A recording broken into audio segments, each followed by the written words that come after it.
Se me dio el... Ahí sí, ya. Ahí sí que estamos bien, ¿no? Entonces, como les decía, eh, aquí tenemos el juicio final, ¿no? En esta imagen aquí están los justos y los injustos. Ambos, justos e injustos, en esta vida pasamos por la muerte. Y en la muerte, los justos se van al paraíso con Jesús y los injustos se van al Hades o al infierno esperando el juicio final. Y en ese estado intermedio en el que estamos acá, vendrá, como vimos anteriormente, la resurrección final, la venida de Cristo, y tanto para los justos como para los injustos, y el juicio final para unos y para otros. Tanto para el justo como el injusto vamos a comparecer ante el tribunal de Cristo, como se leyó en la lección de Berkov, y la diferencia va a estar en que unos van a ser entrando, van a ser enviados al cielo nuevo y la tierra nueva, y otros en tanto van a estar en el lago de fuego o el infierno, como la Biblia así lo describe. Entonces, el juicio final, dentro de todos los eventos escatológicos que esperamos, tiene que ver con el ya momento final para inmediatamente conducirnos al cielo nuevo y la tierra nueva, para aquellos que han sido redimidos a través de la obra de Cristo. No así para aquellos que no han sido elegidos desde antes de la fundación del mundo. Bien, entonces, aquí en la pregunta que tenemos perdón, en el resumen que tenemos de Berkov en esta lección que ustedes leyeron, se habla de estas temáticas. Primeramente, que la doctrina de la resurrección que vimos la vez anterior conduce directamente hacia el juicio final. En estos eventos que tienen que ocurrir, sucede primero la resurrección y posterior a ello viene el juicio. Y en el juicio final, dice Berkov también que va a suceder, va a estar como sincronizado el que el cielo y la tierra se van a renovar en ese momento. Y que este juicio, posiblemente, según en la visión de Berkov, tiene una duración de 24 horas, pero no es preciso aquello porque las horas en nuestro tiempo actual, en nuestro cronos, es un día de 24, es decir, una hora es un día de 24 horas, por lo tanto, se estaría pensando en un día cronológico de acuerdo a nuestro tiempo, pero puede ser que sea en un abrir y cerrar de ojo. Los premilenaristas dicen que esto durará 1000 años. O sea, en el fondo, el tiempo de la duración del juicio, ciertamente, según el texto bíblico, es un periodo, es un momento especial que no será muy extenso y que, según Berkov, ocurrirá dentro de 24 horas, ¿no? Huckema lo va a plantear también con esa visión, pero va a dejar abierto el que puede ser menos tiempo que el que menciona Berkov, pero no más allá de ese tiempo. En tanto, también en la lección de Berkov se habla de que el juez tendrá asistentes y los asistentes tienen que ver con los santos y también se habla de ángeles y que Cristo será el mediador, eh, Cristo, perdón, será el juez. ¿Y por qué será el juez? Porque Él es el mediador, por lo tanto, Él es el que va a desplegar ese momento de gloria y Él también con el poder que ha recibido del Padre estará allí ejecutando este juicio final. Y las partes que serán juzgadas, plantea Berkov, uno, son todos los seres humanos, pero también los espíritus, tanto Satanás y los demonios. ¿Ya? Y también va a plantear el momento del juicio, como vimos anteriormente, en que esto va a ocurrir al final de todos estos eventos escatológicos, al final de esta historia que nos toca vivir. Y va a seguir inmediatamente después de la resurrección de los muertos. Entonces, no puede ser determinada la duración del juicio, como hablábamos anteriormente, aunque Berkov plantea una posible duración de 24 horas.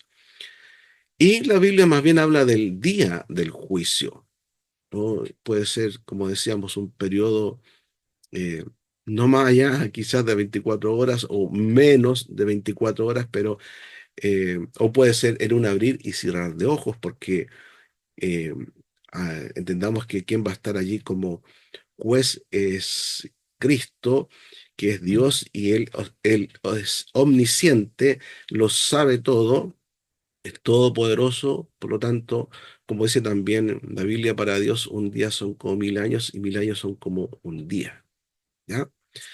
Y el estándar del juicio que plantea Berkov es que seremos juzgados según la voluntad de Dios revelada. Y aquí plantean tres tipos de, mm, de formas para juzgar, por ejemplo, los gentiles, los que no han escuchado ni el Antiguo Testamento ni el Nuevo Testamento, serán juzgados por la ley que está en su corazón. En el Antiguo Testamento, bueno, los judíos van a ser juzgados según la revelación de Dios del Antiguo Testamento. En cambio, aquellos que conozcamos tanto el Antiguo y el Nuevo Testamento, vamos a ser juzgados conforme a esa revelación, ¿ya? Y también eh, los que serán juzgados van tanto los justos como los injustos tendrán su grado, unos de recompensas y otros grado de castigo. Y esto lo incorpora Berkov acá cuando habla ya del estado final. Después de pasar del juicio final, nos habla del estado final. Y en el estado final, respecto a los malvados o a los injustos, allí, bueno, dice que van a ser enviados al lugar del castigo llamado infierno. Y habrá grados de castigo para ellos conforme a cómo se condujeron en esta vida, ¿ya?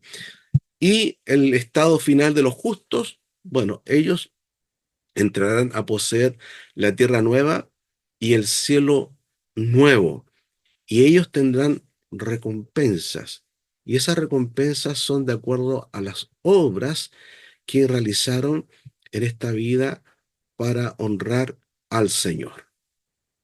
¿Ya? Eso, en resumen, lo que nos plantea Berkov en, en esta lección última sobre el juicio final. ¿Tienen comentarios ustedes respecto a este breve resumen o a lo que ustedes leyeron y que les haya llamado la atención o tengan alguna inquietud?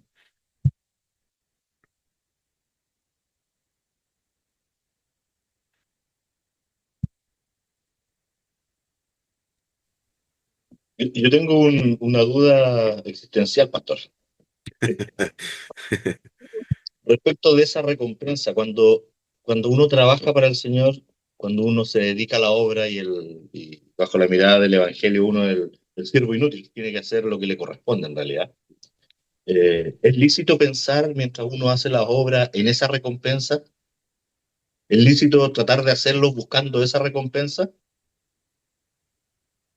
Eh, bueno, interesante, ¿no? Porque tú dices si es lícito pensar.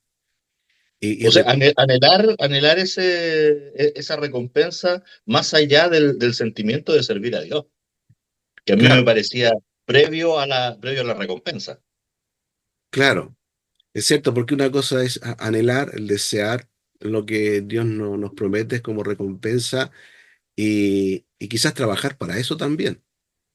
Y yo pienso que eso es correcto porque una de las áreas que serán manifiestas para ser juzgadas, al final serán justamente los pensamientos, las acciones, las palabras y los pensamientos van a ser expuestos.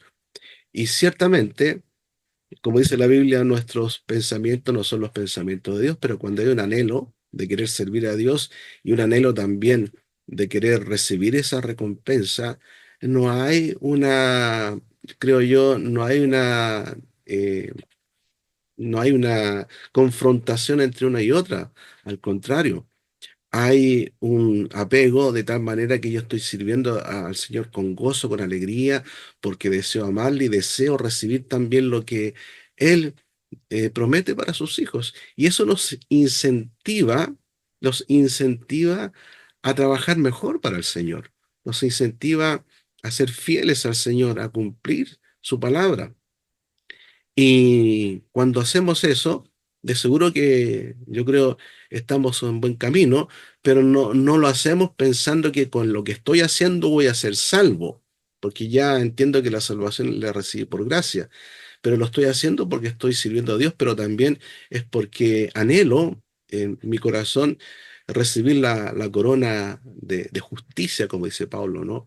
Por lo tanto, no hay una disociación entre servir a Dios como creyente y el anhelar también las recompensas. Al contrario, yo creo que el anhelo de las recompensas, como he dicho, debe motivarnos a servir más a Dios, a ser más consagrados, a trabajar más, a ser un mejor esposo, una mejor esposa, un mejor profesional para la gloria de Dios. Porque yo anhelo también, es lo que Pablo también de alguna manera anhelaba. Así que no hay una diferencia claro, que son distintos el uno al otro, pero no hay una confrontación, sino que hay más bien allí una amalgama tanto de servicio y deseos que están dentro de lo que Dios espera también de sus hijos, ¿no? Muchas gracias. Bien. Así que a servir al Señor, anhelando también las recompensas. ¿Alguien más quiere compartir algo? ¿Decir algo? Pastor, parte de lo que decía el hermano Vinco y que me quedé pensando, habla Pablo de la frase la corona de justicia. ¿Usted nos podría dar una breve explicación de qué encierra esas dos tremendas palabras? Claro. Bueno, recordemos que la Biblia usa muchas veces un lenguaje figurado, un lenguaje que si lo tomamos literalmente, tanto puede ser adecuado como también en algunos casos hay que hacerlo de una forma más bien simbólica, buscando qué hay detrás de esto. La idea de la corona de justicia, la idea de corona es porque cuando uno tiene una corona es porque lo recibe por algo. ¿No? Recibe una corona porque ha sido ungido, o recibe una corona porque ganó una carrera, como lo plantea también el libro de Hebreos. La corona es una referencia a recibir una bendición, a recibir algo especial, algo que lo hace a uno también especial. Y cuando se habla de justicia es porque esa corona nosotros la recibimos no por nuestras obras o por nuestra justicia, sino por la justicia de Cristo. Y como tal, esas recompensas que vamos a recibir son recompensas que vienen en razón de la obra que Cristo hizo por nosotros allí en la cruz y que nosotros al ver lo que Cristo hizo, allí al morir y al derramar su sangre, entregamos nuestra vida, nuestro corazón, nuestros dones, nuestros talentos, nuestro esfuerzo, nuestra dedicación, todo lo que somos para servirle a Él, porque también queremos disfrutar de esta bendición que Dios tiene para aquellos que han marcado una senda de fidelidad, de entrega, de compromiso, de humildad, de amor al Señor, de amor a la iglesia, y que va a ser revestida con esta corona, con este, podríamos decir, premio, con esta recompensa que Dios nos dará en ese momento. Eh, ¿qué, qué tipo de recompensa será? No lo sabemos precisamente, pero será algo maravilloso, será algo que va a traernos mucho gozo, mucha alegría, aparte de todas las bendiciones que tenemos descritas en la Biblia que vamos a recibir en ese día. Será algo quizás sorpresivo, pero muy ameno, muy grato, muy edificante, muy placentero para aquellos que en ese momento del juicio final, cuando se despliegue públicamente la sentencia final y el decir, aquí entran los benditos de mi Padre para heredar el cielo nuevo y la tierra, y allí se vean también aquellos que van a recibir estas recompensas, yo creo que va a ser algo tremendo. Entonces la corona está asociado a como un premio, a un beneficio, a una bendición, y la justicia está asociada al hecho de que la recibimos por la justicia de Cristo, por las obras de Cristo, no por nuestras justicias ni por nuestros méritos, sino por la justicia y mérito exclusivamente de nuestro Señor Jesucristo. Gracias, pastor. Muy bien. Ok. Eh, ¿Quieren ir a las preguntas? ¿Algunas preguntas que tenemos? ¿O nos detenemos en algunos puntos que hemos visto acá?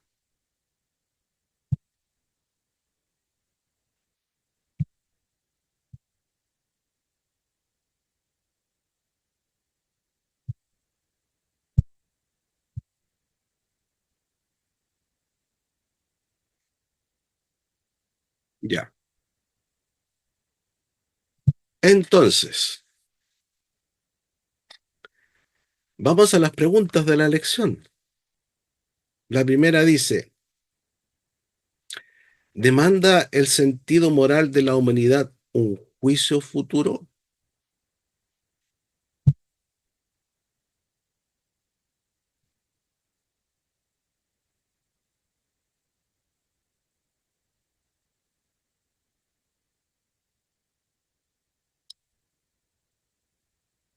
¿Qué opina? Repito la pregunta. ¿Demanda el sentido moral de la humanidad un juicio futuro? Recuerden que Berkov, y esto lo mencionamos al iniciar nuestro curso, para todas las asignaturas, las preguntas que él hace son preguntas medias complicadas porque las hace en un contexto donde él piensa que los estudiantes, en el contexto del año 40, estudiantes que leían mucho, entienden a qué se están refiriendo. Pero cuando nosotros leemos esas preguntas, muchas veces no las entendemos muy bien. Hay que meterse en la lectura de Berkov o hay que buscar una palabra y ver cómo está relacionada con otra palabra que es el sinónimo para entender lo que nos quiere decir. ¿Ya? Entonces, en esta pregunta demanda el sentido moral de la humanidad un juicio futuro, Sí. ¿Cierto? ¿sí? Bueno, Hola. yo contesté que sí, el sentido moral de la humanidad, la conciencia y todos los seres humanos tienen de responsabilidad y justicia, demanda naturalmente un juicio futuro. En Romanos 2, 14 y 15 enseña que incluso los gentiles sin la ley escrita muestran la obra de la ley escrita en sus corazones, dando testimonio su conciencia. Esa conciencia no solo aprueba lo bueno y condena lo malo, sino que también anticipa que habrá una rendición de cuentas. Ok, bien. Amén. Sí, amén. Entonces, demanda el sentido moral de la humanidad un juicio futuro? Sí, Claro que sí, ¿cierto? sí. Muy bien. Quizá alguien tuvo alguna otra respuesta. Yo, la verdad que yo muy parecida, es decir, la conciencia humana testifica que debe haber un ajuste final donde la justicia de Dios recompensa el bien y castiga el mal. Eclesiastés 12:14, por ejemplo, dice, porque Dios traerá toda obra a juicio justamente con toda cosa encubierta, sea buena o sea mala. Ok. Sí, eso también se puede eh, incorporar a la pregunta, ¿no? Donde el texto bíblico claramente también hace mención de aquello que tú mencionas, hermano Oscar. Entonces, Mala. hay la humanidad, ¿no?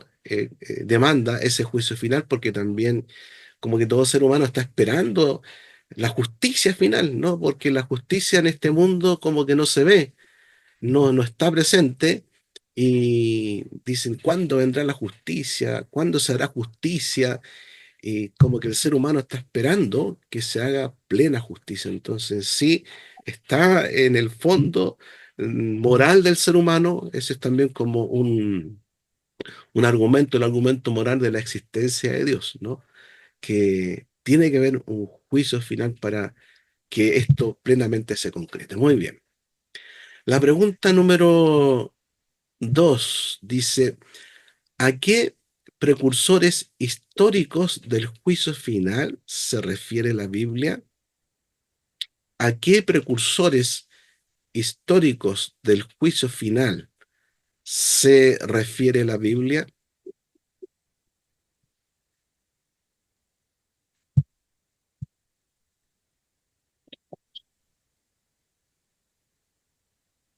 Bueno, yo, pastor, Hermano Javier. sí, puse en mi respuesta, bueno, la Biblia presenta varios precursores históricos del juicio final, es decir, eventos reales que actúan como anticipos, símbolos o tipos proféticos de juicio escatológico que Dios traerá al mundo.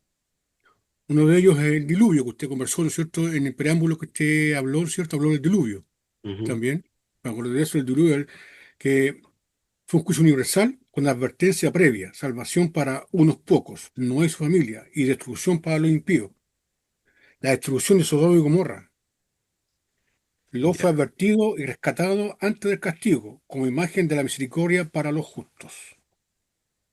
El juicio sobre Egipto y el Éxodo. Se muestra el poder de Dios sobre los ídolos egipcios y la liberación de su pueblo mediante la sangre del Cordero. El exilio de Israel. Juicio disciplinario de Dios sobre su pueblo por su idolatría y desobediencia. La destrucción de Jerusalén, que fueron dos en el 586 y en el 70. Precio como una señal del juicio para por rechazar al Mesías. Y de ahí puse unos textos también que acompañan lo que estaba ahí. Esa fue mi respuesta. ok. Eh, sí, está bien lo que plantea hermano Jaime en cuanto a esta idea de eventos eh, históricos del juicio final se refiere a la Biblia. Y como usted ha dado respuesta, esas respuestas que yo creo que están bien, ¿no? No vemos en Berkov una descripción así como la que usted menciona, pero justamente nos lleva a ir más allá, como decía en un principio, a ir más allá de lo que estamos leyendo, porque nos sitúa a investigar más allá para tener una respuesta más precisa, ¿no? Y está bien, aunque algunos piensan que Berkos no se refiere a precursores históricos, porque no habla literalmente de esto en la materia, como del juicio final, en el sentido de eventos previos en el tiempo, sino se refiere más bien a acontecimientos que están interconectados, que preceden al juicio. Y de eso está el tema de la resurrección final que se da antes de el juicio final. El juicio final es como un evento futuro general que culmina con la resurrección de todos, la separación de los justos y los impíos y la condena de cada individuo a su destino eterno, en este caso de los impíos, y de la gloria eterna para los justos. Bien, pero lo que usted ha desarrollado, hermano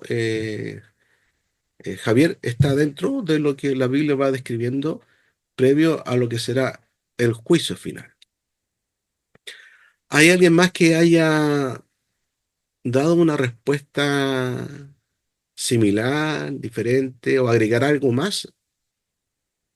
Yo no di respuesta, pastor, pero respecto de lo que usted dice de los eventos que acompañaban, me recordé que había leído esa parte de lo poco que alcancé a leer de Berkov, Ujú. y él menciona también otros eventos históricos como la venida de Jesucristo, la resurrección de los muertos que nos mencionaba usted, la renovación del cielo y de la tierra. Menciona los tres puntos dentro del libro. Sí, exacto. La renovación del cielo y la tierra como que la sincroniza Berkov en el momento también del juicio. En ese momento se está produciendo lo uno y lo otro para que inmediatamente, terminado el juicio, estén accediendo al cielo nuevo y la tierra nueva los justos. Pero bien, muy bien. La otra Una pregunta, cosita nomás, una ¿sí, cosa que hermano Javier? no es para polemizar, ni mucho menos, si ya estamos conversando. Yo me basé en que la Biblia dice que aquí es precursores, o sea, antes del juicio, que estamos cuando dicen antes del juicio, precursores, que fue mostrando la imagen que iba a ser al final. Eso, en eso va a basar mi respuesta, más que nada. Solamente un comentario, cortito. Ah, claro, sí, sí. Eh, Como digo, ya hemos visto Berkov en este año, hemos estudiado su propuesta teológica respecto a la teontología que es Dios, la antropología sobre el hombre, la cristología. No vimos en Berkov la neumatología porque él no la aborda, pero se hace mención del Espíritu Santo, la eclesiología y la escatología. Y en todas las áreas, Berkov tiene esto que les digo, ¿no? Que cuando hace preguntas, esas preguntas que hace son a veces muy inquisiosas, preguntas que están en un contexto donde los estudiantes que estaban siguiendo su teología en su momento, estamos hablando de 1940, tenían el contexto, tenían el trasfondo de a qué se estaba refiriendo, hacia dónde estaba apuntando. Pero nosotros no. Nosotros leemos a Berkov y leemos su teología sistemática tal cual como la escribió en ese tiempo, en un contexto distinto al nuestro. Por lo tanto, requiere que nosotros indaguemos, analicemos más allá de lo que él nos dice, especialmente cuando hace las preguntas. Porque hay preguntas que pone a veces, ustedes vieron, preguntas en latín que ni él mismo en la lección describe. Y uno tiene que buscar por aquí y por allá, porque él también por, da por hecho de que uno sabe lo que significa.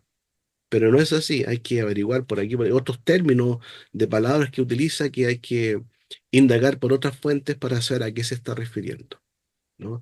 Y acá la idea de precursores históricos es cierto, ¿no? La idea de precursores puede ser un personajes, porque se habla de personajes, menciona primeramente cuando comienza la lección, habla de Tertuliano, habla de Agustín, ¿no es cierto? Como personajes que en sus propuestas hablaban del juicio final, habla también de los reformadores. Uno puede tomarlo como refiriéndose a esos precursores, como personajes históricos, ¿no es cierto? O como eventos históricos, como lo que tú mencionabas, hermano Javier, a eventos históricos que están registrados en la Biblia. Y como lo mencionaba, el juicio, Sodoma y Gomorra, etcétera, etcétera, el exilio, que está bien, está bien. y nos lleva a eso, ¿no? Y también lo que el mismo Berkov dice dentro de la lección respecto a la idea de precursores, más bien como acontecimientos, ¿no? Porque la idea de precursores históricos para Berkov tiene esa connotación de ser acontecimientos. Y los acontecimientos que van sucediendo en la escatología nos dicen que está la segunda venida de Cristo, en la segunda venida está la resurrección, y la resurrección, posteriormente el juicio final, y junto con el juicio final está lo que es el cielo nuevo y la tierra nueva. Entonces, eso como que nosotros no lo detectamos cuando leemos, porque, como digo, Berkov nos lleva, nos obliga a indagar más allá de lo que él nos está diciendo, especialmente cuando hace este tipo de preguntas. ¿Ya? Quizá en la nueva teología sistemática de Berkov habría que actualizar justamente las preguntas que están en su apartado final. No, esto, gracias. Muy bien. Ok, entonces vamos con la pregunta número 3. ¿En dónde tendrá lugar el juicio final? ¿En dónde tendrá lugar el juicio final? Fíjese la pregunta, en dónde tendrá lugar el juicio final?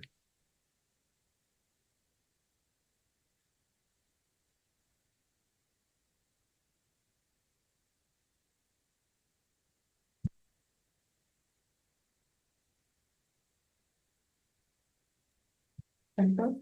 ¿Sí? Aida. Delante del trono glorioso de Cristo, en la creación renovada, después de la resurrección de todos. No un tribunal terrenal limitado, sino la manifestación visible del reino eterno de Dios, donde el cielo y la tierra se unen. Centro de justicia, Cristo mismo, no localización física.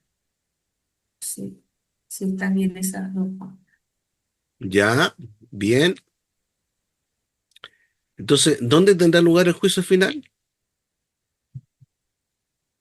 En la creación renovada, en el trono glorioso de Cristo. Ya, pues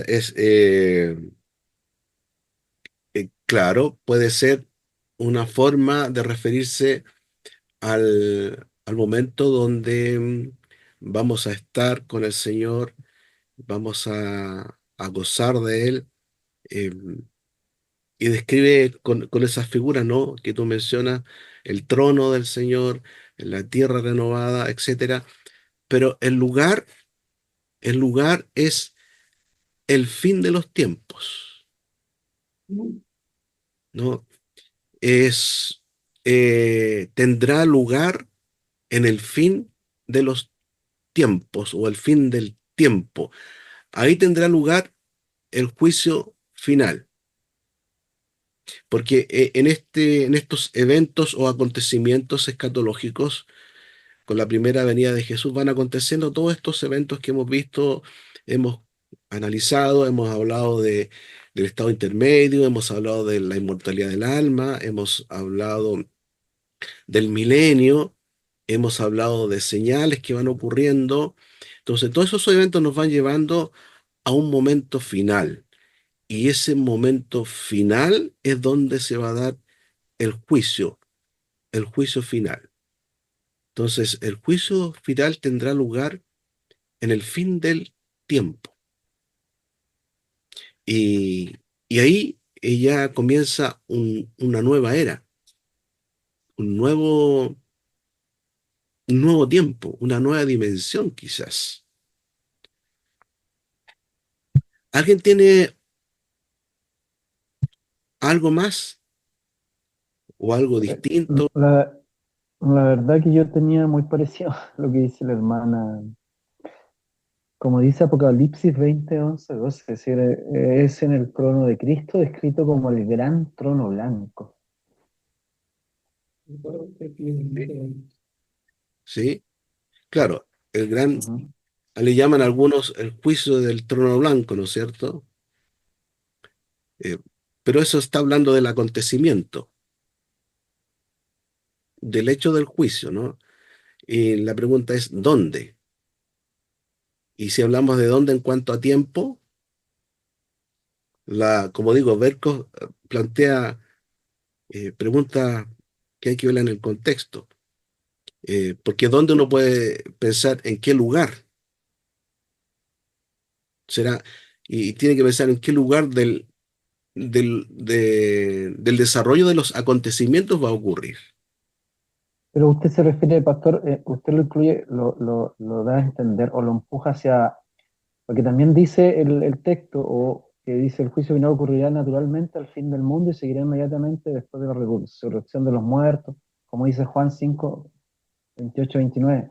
Pero ¿usted se refiere a algo como algo físico? Que la pregunta apunta a eso. Eh, n- no es algo físico, sino que está situado dentro del tiempo y el espacio. ¿En qué momento va a ocurrir el juicio final? Lo Y que dije al último entonces estaría bien, con lo que dijo usted, al fin de los tiempos. claro, Ya, ok. ustedes pueden Ya. buscar ahí en el párrafo que dice, la Biblia nos enseña a mirar hacia el juicio final, considerándolo como una respuesta definitiva de Dios a todos estos problemas, como la solución de semejantes problemas y como la remoción de todas las discrepancias aparentes del presente. Estos pasajes que menciona allí Berco, que son varios, no se refieren a un proceso, sino a un evento muy definido, refiriéndose al juicio final, que tendrá lugar en el fin del tiempo. Entonces, el lugar del juicio final va a ser al final de los tiempos, según Berkov, ¿ya? Pero lo que ustedes han Sí, respondido, Aida y tu hermano Oscar, también, ¿no? sí. Tomando esa respuesta, eh, se complementa, ¿no? Con el momento, ¿no? de este acontecimiento, eh, con el mismo evento del juicio, como tú describes en Apocalipsis, hermano Oscar, pero que tendrá lugar al fin de los tiempos. Sí, sí, Belko hace mucho hincapié en eso, al fin del mundo, dice, o al final de los tiempos, sí, es cierto. Sí, sí, exacto. Para allá apunta con el juicio final, al final de los tiempos. Bien. La otra pregunta nos dice, ¿qué aliento hay para los cristianos en el hecho de que Cristo será el juez? ¿Qué aliento hay para los cristianos en el hecho de que Cristo será el juez?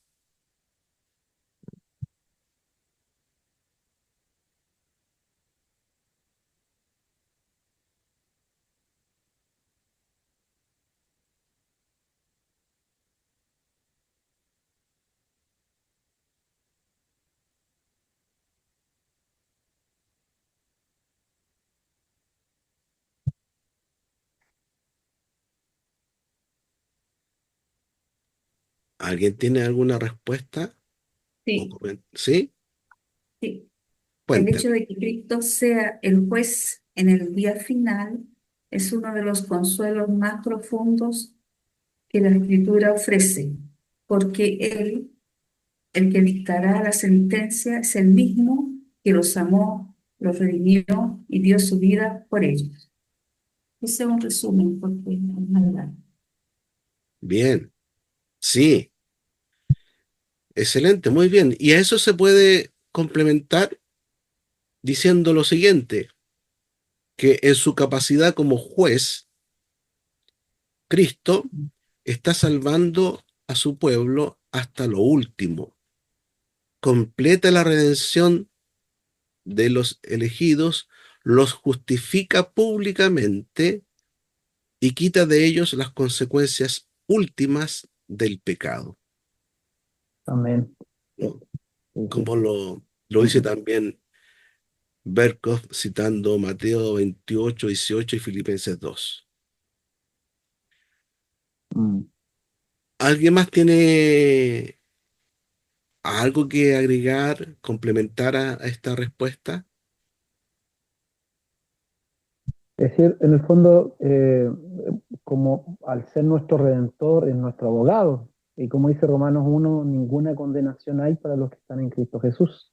Y el Sí, verso 34 del mismo Romanos 8 dice, ¿quién condenará? Cristo es el que murió, más aún el que también resucitó, al que además está a diestra de Dios, el que también intercede por nosotros. Por ende, Él va a ser exacto, un juez justo y va a decir, yo morí por ti o por ustedes. claro. Será tremendo porque eh, él como juez, este juicio no hay que pensarlo como estos juicios humanos que tenemos nosotros, porque en los juicios que tenemos nosotros humanamente, el juez investiga, analiza, y de acuerdo a lo que investiga, analiza, toma una decisión de culpable o inocente. Aquí no. El juez es omnisciente, lo sabe todo. No está Amén. este juicio y este juez para eh, investigar la vida de cada uno de nosotros, sino que en este juicio se va a dictar sentencia final, por lo que ya el juez sabe de todos nosotros. Y como este juez sabe quiénes son aquellos que han sido redimidos, va a declarar públicamente la sentencia del cielo nuevo y la tierra nueva para sus hijos. En tanto, para aquellos que no han sido elegidos, la sentencia final será la desgracia, la miseria. Y por eso no debe a nosotros atemorizarnos estar en este tribunal ante este juez, porque tenemos plena certeza de que este juez nos conoce a nosotros y él nos redimió, por lo tanto, en ese momento públicamente cada uno va a conocer su nombre, públicamente se va a dar a conocer de aquellos que van a heredar el cielo nuevo y la tierra nueva.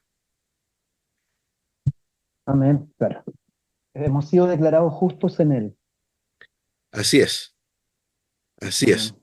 Y hay que estar, eh, yo creo que el tema del juicio final también nos lleva a desear ese momento, porque ahí se van a acabar todas las penas, todas las injusticias, todo esto que vivimos en este mundo. Para los creyentes se hará justicia plena en Cristo, ¿no?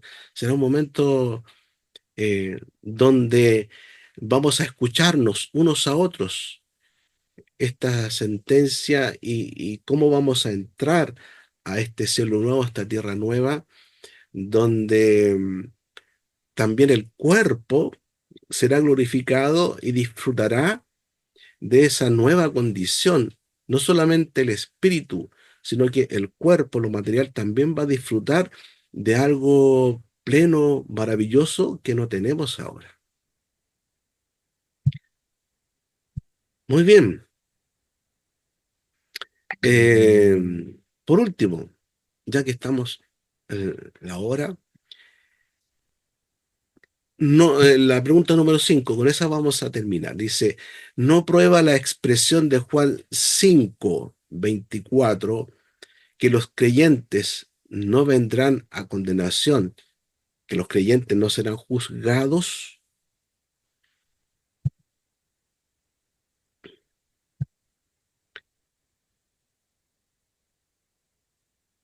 ¿No prueba la expresión de Juan 5:24 que los creyentes no vendrán a condenación? Por lo tanto, los creyentes no serán juzgados. Yo tengo una respuesta, pastor. Buenas noches. Hola, buenas noches. Juan 5:24 dice, de cierto os digo, el que oye mi palabra y cree al que me envió tiene vida eterna, y no vendrá a condenación, mas ha pasado de muerte a vida. A primera vista, podría parecer que este versículo excluye a los creyentes del juicio final. Pero al examinarlo con más profundidad, vemos que no niega el juicio, sino que afirma la seguridad del creyente frente a una condenación. ¿Ya? Eh, yo puse ahí un punto 1, que ahí lo voy desarrollando, pero voy a dar los puntos nomás, porque igual es como largo. Dice, el 1.1, condenación no equivale a juicio. ¿Ya?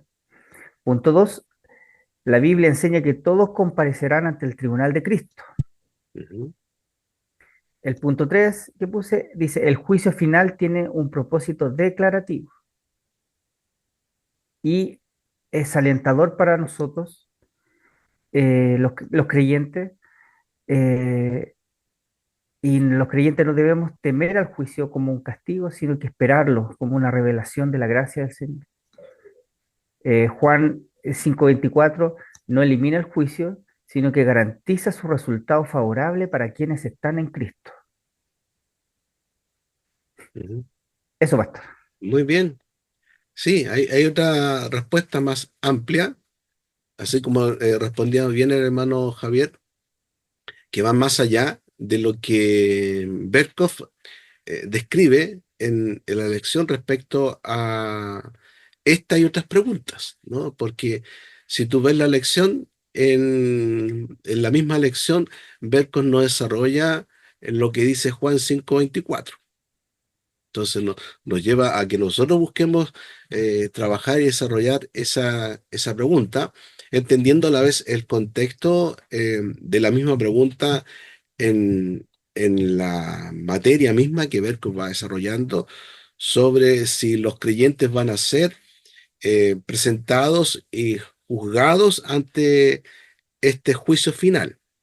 Y la verdad es que sí, ¿no? Ellos van, como tú bien has dado respuesta, hermano César, eh, porque la escritura claramente nos dice que todos vamos a comparecer ante el tribunal de Cristo y que sí van a ser declarados también los pecados, aún los pecados de los justos, pero serán revelados como pecados perdonados, no así de los injustos, que serán revelados sus pecados, pero no tendrán perdón, sino que el caso de los justos, el creyente, sí serán revelados, pero como pecados perdonados.